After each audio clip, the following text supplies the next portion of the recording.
Hey, high levelers, Star here. Let's say you're doing lead generation for your agency and you're pulling in data into your CRM about specific leads. Maybe you have their contact information and that's just it. You can actually utilize our AI agent actions right inside of the workflow to connect to MCP servers. These external servers are able to bring in additional data about your leads by going out and finding information such as their business, their social media presence online, and then bring that information into HighLevel to enrich the lead. Let me show you how to set this up. Okay, so you're going to want to be on the sub-account level. On the left-hand side, let's click on automation. Once inside of automation, we're going to go ahead and click on create workflow. Let's start from scratch. So as described, we're going to go ahead and start our trigger with a contact being created. So we're just going to go ahead and create that trigger and we'll look for contact created.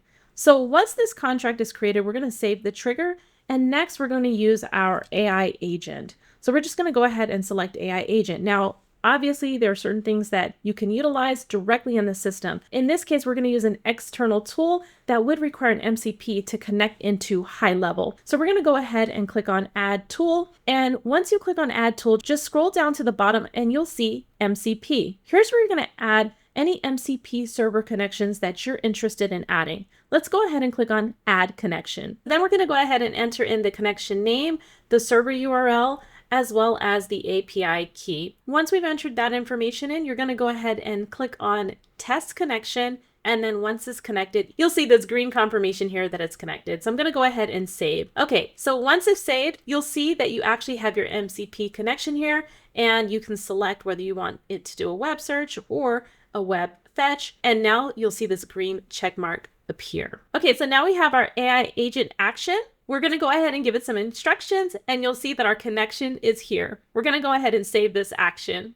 Don't forget to publish and save your workflow. Go ahead and start using MCP connections today right inside of our AI agent actions. This allows you to go beyond CRM data, open up ecosystems on pre-built servers, and extend your designs. I can't wait to see what you do with it. For more information on this tutorial, check out our corresponding help doc below. And if you like this training, check out our Content Army playlist for more tutorials like this one. I'll see you guys in the next one. Bye for now.